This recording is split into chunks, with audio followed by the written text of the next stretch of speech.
먹다 던져 먹는 거.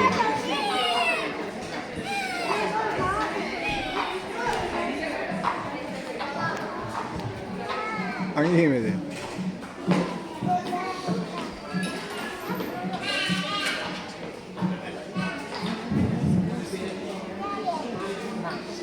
Alright, good afternoon everybody, welcome to the House Farm Show. My name is Bryce. This is Lee up on the horse. We're going to be a host for the show this afternoon. Our horse's name is Sam, and this is Henry over here, one of our sheepdogs. We'll meet him shortly. During our show today we do have some activities, a few things that we might like to try. Cracking a whip. If you've been that one, cracking a whip. Or towards the end of the show we all get the chance to milk a cow. By hand, of course. Now I'm also going to show you how we shear a sheep, but all our sheep are at the back. So we need to bring them into the shed first. When we move sheep around, it's called mustering. And we do the mustering here with a special type of dog that's been especially bred for working the sheep. The breed of dogs that we use for this. These are Australian Kelpies. Kelpies just like Henry. They've been bred to work sheep for nearly 200 years now. So even all the young dogs, they're all born with natural abilities. So they've all got the natural instincts to work the sheep, even at a very young age. Now Henry, he's about 3.5 years old now, so in human years, they'll be somewhere about 23, 24 years old. We're going to take him out the back. I'll send him behind the sheep. We'll move them around a bit to show you how the mustering works. And we'll bring him back up into the shed into this paddock right here. What you're going to see though is just me, the stockman. I control the dog. In turn, the dog controls the sheep for me. The sheep will always move away from the dog, so just by me moving the dog around the paddock, we can move the sheep to wherever we need. But for me to control Henry, 3 main commands we use. The command round will send him left of the sheep. The command back, that will send him to the right side. And stay, that makes him stay. Simple as that, alright. Now the sheep are pretty much in the middle, so we can go either way here. Henry, go back. Go back. So send him to the back side first.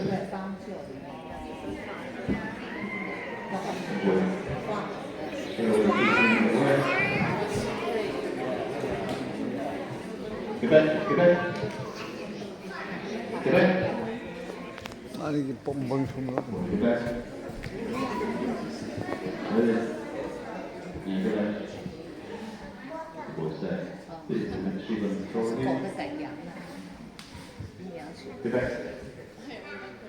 Get back. Get back. Nice and easy there. We're always in control. Get back. So what we're going to do now, we're going to bring the sheep right up into the shed. Bring them in. So we'll let them do the work here.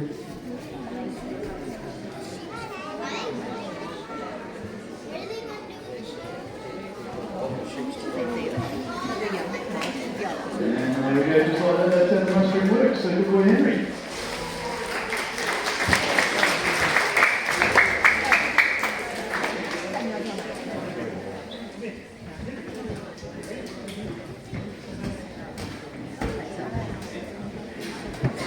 Now, very important thing is once we've done the mustering, easy classes. Once we've done the mustering, we make the dog sit immediately water first. We do this by giving them a little pat. Just by doing this, that lets the dog know that we're happy with the job they've done. But once we do this, it lets them know the job's done. It's called signing them off. Their job's done now, and away he goes. We're Henry. Good boy, mates. Now, you must be wondering what the horse is doing at the back the whole time. Nothing wrong with the horse. Horse is down there walking around. That is the purpose of the horse, though. It's to provide some transport. That way, we're always close to the sheep and the dogs the whole time. We're always in control. But these sheep we just brought into the shed here, all these sheep are girls, these are all females. Now, female sheep are called ewes, male sheep are called rams. We've actually got 2 boys to meet. These are our 2 boys now. This is Pete and Trev. So Trev's the one in front, Pete's a little bit younger. Now, the big boys are called rams, and the rams are only kept on the farm for breeding purposes. Breeding with the use of male sheep, of course. So they are kept separate most of the time during the year. Only to get it breeding. Now the stockmen, if we're out mustering sheep all day, of course we're going to stop and have a break, have a cup of tea. Traditional tea that the stockman has though, it's called Philly tea. We call it billy tea simply because it's brewed inside a billy can. So it really doesn't matter what type of tea goes in the billy, we call it billy tea anyway. First thing we want to do is boil some water, so you get your little fire going on the grounds, and that billy full of water, straight into the fire. So once that water starts boiling, then you can add in your tea leaves. Grab a big handful of tea, chuck it into the boiling water, and then the stockman will start swinging the billy. Swinging the billy is a famous Australian tradition, but there's a practical reason why we do it. So it's not just for fun. Swinging the billy around forces the tea leaves from the top down to the bottom of the billy. It's the same force that keeps that water inside. With all the tea leaves straight down the bottom, you pour out the tea from the top, and you get a nice clean cup of tea, and you get no tea leaves floating around, which is a good reason for us to swing the billy. But in case you're wondering, there is no tricks. Billy's full to the top, full of water, no tricks at all, just got to keep it swinging. This is where we get one of our visitors to swing the billy for me. I'm going to get this guy right here in the black shirt. You want to try this, sir? Yeah, come on down. Come and swing the billy, nothing bad should happen. Come on down, mate. There we go, here. Where are you from? Malaysia, welcome over. Just on this side for me, sir. Now, don't let go. Hold on tight, and you're going all the way around 3 or 4 times. Just like that, give it a good swing. But when you do stop, don't stop up. Big swing, all yours. There he goes. That's not too bad at all. Not too bad. There you go. Thank you very much. That's all it is. Very simple. Now, the wheel hear the dog barking at him the whole time. He didn't bark when I was swinging the billy though. Albert, he's the judge. He's the judge of the billy swinging. He watches everyone swing the billy every day. And he just said, very good when he saw you doing it. Alright. We need to move these sheep one more time into the catching pen here. That's where we catch the sheep from. And we sheep them out here. Now we always use that dog, so we are going to use Albert for this. Now Albert is Henry's old cousin. Direct cousins, we've got 2 other dogs as well. They're father and son. They're 2 of our older dogs. All different colours, but all our couples are related here. Now Albert's quite noisy, so we get the sheep moving nice and fast. Alright, it's ready, mate. Round you go. There you go, pushing the back up.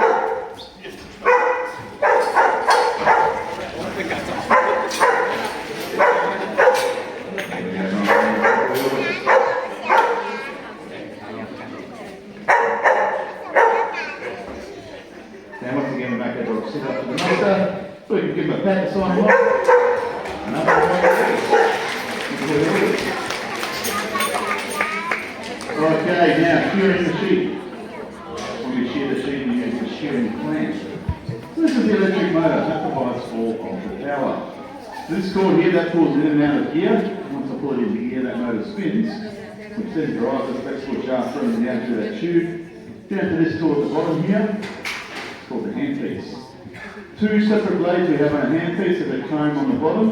That is a fixed blade. The comb simply spreads out the wool as you push in the handpiece. Meanwhile, the top one, the cutter, that one goes back and forth, cutting the wool off. It's very fast, it's sharp, it's noisy, it's quite dangerous.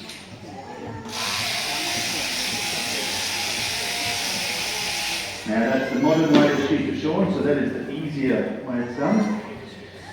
Wasn't always that easy to do though. A long time ago at one point, all the sheep were shorn by hand. So using the hand shears, these are called. About 100 years ago when these were used, at that time just in Australia alone we had 70 million sheep. 70 million sheep don't need to be shorn once every year. Working with these, you get 10 hours a day. In 10 hours you would shear 70 to 80 sheep each, but today 150 to 200 sheep per day now, so it's much easier these days for the shearers. And then along the way, this piece of equipment was invented as well. This one was invented by a shearer. Now he had a very bad back, he couldn't shear sheep anymore. How do you think he got a bad back in the first place from? Yeah, bending over shearing all day. Alright, so what do we do with this, do you think? Do we put the sheep inside here to make it easier? No, it's for the shearer. So the shearer jumps in now with that around my chest, I can be down here shearing all day. The 3 springs, what they're doing is supporting half my body weight. Doing that all day takes a big strain off my back. Does make a big difference. All right. I'll put the shearing hat on. I'm going to grab a sheep out now and show you how we shear it. So I'll hand you over to Lee, and she'll explain to us what's going on as I shear one of the sheep.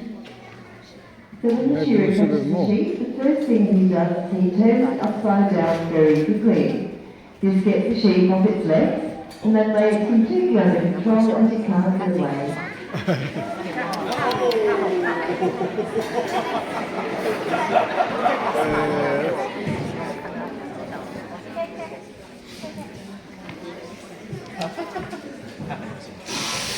Now the shearer starts the shearing by removing the belly wall. And the belly wall, once it's been removed, is kept separate from the rest of the wall. This is because the belly wall uses different processes out of the wall. And the sheep lays down on its belly, which is sucking all the rubbish in the ground. Mainly vegetable matter such as grass seeds and birds and pickles. And these are really hard to remove from the wall.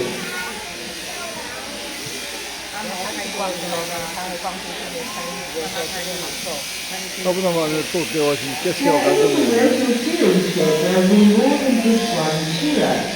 Usually 4 or 5 working together, and we call them a team of shearers.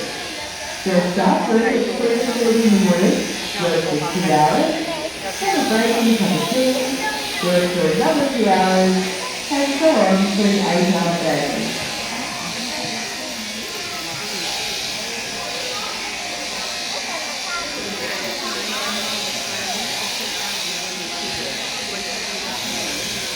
So I go to the head now, and when the shearer sees the head, he must be very careful around the eyes and ears.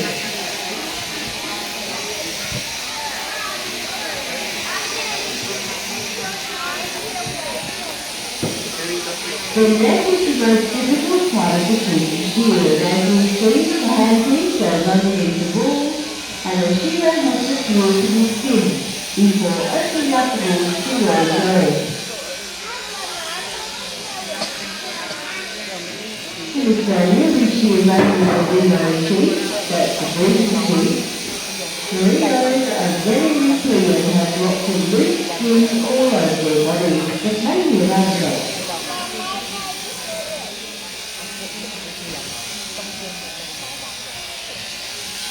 You might like to think of shearing as having a haircut, and when you get your haircut, it doesn't hurt. You look neat and tidy for a while, but as your hair continues to grow, will come along and you can have it cut again. And it's the same with the sheep, except you only shear the sheep once a year.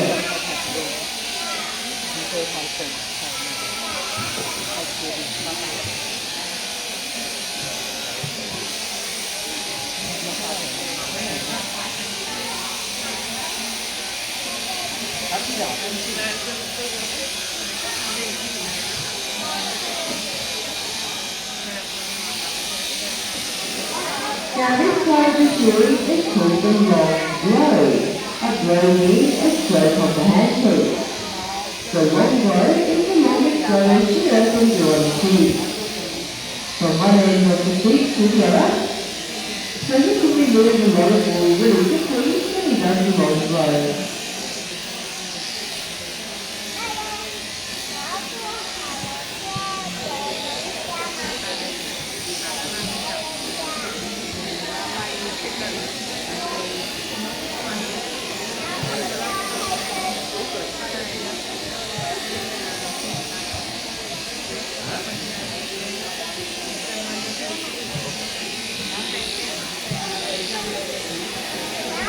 Now, a typical sheep farm in Australia will have about 5,000 sheep, and teams of shearers will travel around from one farm to another.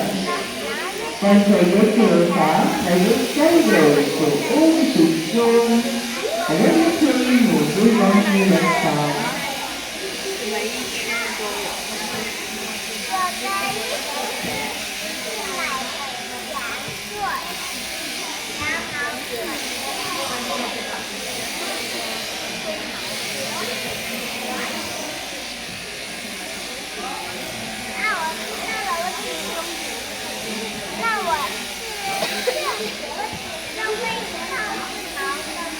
The last side of the sheep is called the ringing side, and it's called that's the which the fastest side to shear.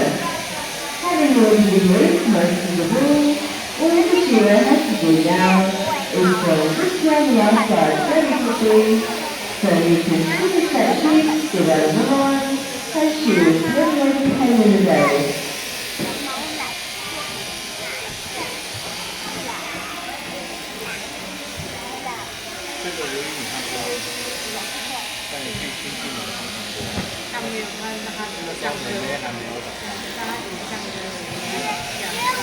A shearer will be paid about $4.50 for every sheep they shear. It may not sound like very much, but when you consider that they can shear up to 200 sheep in one day, they are earning quite a bit of money.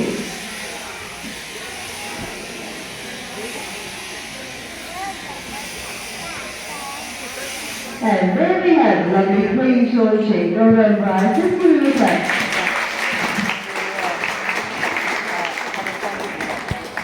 Alright, in all the sheep here, there is a natural grease inside. This is called lanolin. You may have heard of lanolin before. A lot of ladies cosmetics, skincare products are made from lanolin. Very good for our skin, but this is good for the sheep too. As soon as we shear the sheep right now, she produces a lot of that lanolin. That covers the whole body of the sheep with grease.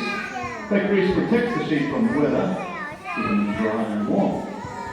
Sheep can now go back outside, even in the middle of winter, just like this. They won't suffer at all. They're going to stay dry and warm, protected from that lanolin. But just to show you, I can already feel that. You want to see some of that shining off my hands? After the show, you're all welcome. Come over here if you like. Rub the sheep yourself. Rub your hands all over your face. You'll have soft skin too. You will smell terrible, but you will have nice soft skin. Alright, she's all done for another year.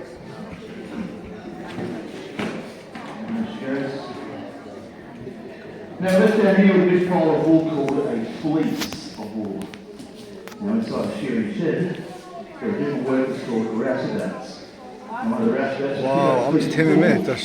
and throw it onto a wool table, but we don't have a table here. So what I'm going to do with this fleece, I'm just going to pick it up here, then I'll throw it onto the floor in front of us. And what you're going to see is the technique of the shearing the wool. It comes off together. Wow, Just like a big rug. nice. So you see that technique again, all the dirty wool from the 4 legs. Well, that goes to the outside of the fleece. Now the dirty wool on the outside, that's from under the 4 legs. We need to work on the edge to remove this wool now. The process we're doing here is called skirting the fleece. So this is the back legs here. And you can see that dirty wool on the edge. Take that off, skirting along. Watching out for the prickles. The front legs descend. That's the short dirty wool, and what we've done there is just improve the value of the fleece. So these pieces here, these are less valuable than the main fleece wool, and these pieces are actually called pieces.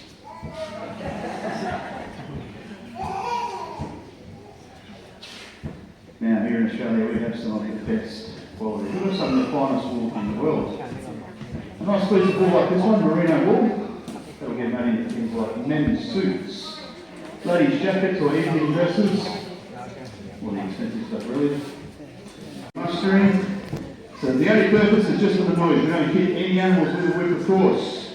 And this is how we crack the whip. So we swing it in one direction above your head, and then we just go back the opposite way. Big swing. Let's see. Nice and easy, just like that. But we're doing this riding on a horse, so we don't want to hit the horse with our whip. So now we're going to show you 2 separate methods to make sure we don't hit the horse. So the first one is the same, over the top of the horse's head, or the other one is alongside the horse, straight up and down. Whoops. Up and down that way, that's our 2 main methods. One more time with no sound, I'll slow it down again. Keep your eye on the whip this time, you might see what happens. Just to get that noise there. So all it is just a change of direction. So forward swing, back the other way. Change of directions creates a loop in the whip. You can see that loop there. And that loop rolls out to the end like a wave. Once it gets to the end piece, which is called the cracker, that breaks the sound barrier. That's faster than the speed of sound, and the noise we're hearing from that is a sonic boom. Would anyone like to come and have a crack at this? Just the adults for this one, it's not dangerous at all, eh? Watch it there, come on down, mate. Have you done this before? You have? Come on down. You've done it before, did you get it to crack?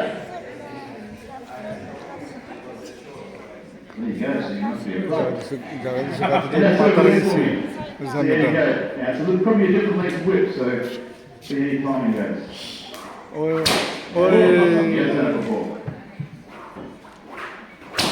Alright, so you're sort of going down a bit, just try and go across. There we go, easy, see? Not too bad. Okay, one more for me. Really go across the whip, you're still coming down a bit. Ah, that's still pretty good, let's see what we've got. Go all the way around. Right, now we're changing arms. Now I'm confused. Go on, show you one more time, we're going to try left hand. So Mary there, she's a Jersey cow, especially for two-produced milk. Around 20 litres of milk a day we get from the Jersey there. Now we can all try this milk in the cow. 4 teats, note my thumb there, one of those teats, the first thing you need to do is trap the milk inside. Between your thumb and forefinger, right up the top, trap it quite firmly, and then squeeze. Big trap first, keep holding, and then gentle squeeze with other 3 fingers. Trap and squeeze. That's all it is, but before we head over to milk the cow, we do have one last surprise. This one's for some of the kids, though. I need a few kids to come down, so hands up in the air for me. Please don't send them down yet, I can only have a few, so hands up first. Alright, hands up, any over here. We'll go to one right at the end. White shirt. White shirt. Pink bow there. Yeah, white shirt, pink bow, blue shirt. 1, 2, blue. This guy here in jeans, pink shirt there. And one more down here, red shirt. That should be 6. Hang on, did I pick that one? Don't know if there's 1, 2, this one's good. Come on here. So I can only have 6, so we can't just send them down. Come on down. You can say that, that's fine. Now this one's very easy. What we're going to do is hand out bottles first. We're going to have a race to see who can finish the milk first. That one's for you. One for you. One for you. Okay, don't stay yet. Just hold the bottles really tight with 2 hands. And just get ready, don't start yet. Alright, here we go. We're actually going to feed the little lambs, okay? So we're going to let the lambs out.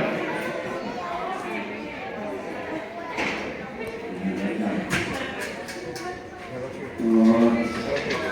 Oh.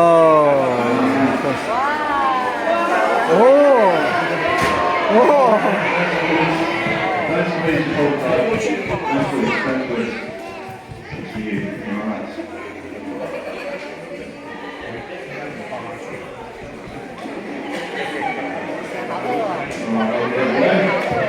These are all different ages, anywhere from 5 to about 10 weeks old now. Look, we all finished. No one done there. Next mate. Looks like we all might be nearly finished, but the young one on the end. Come on, more left. That's pretty good there. Let's have a big clap for that man. Thank you very much. Head back to your seat, thanks for your help, kids.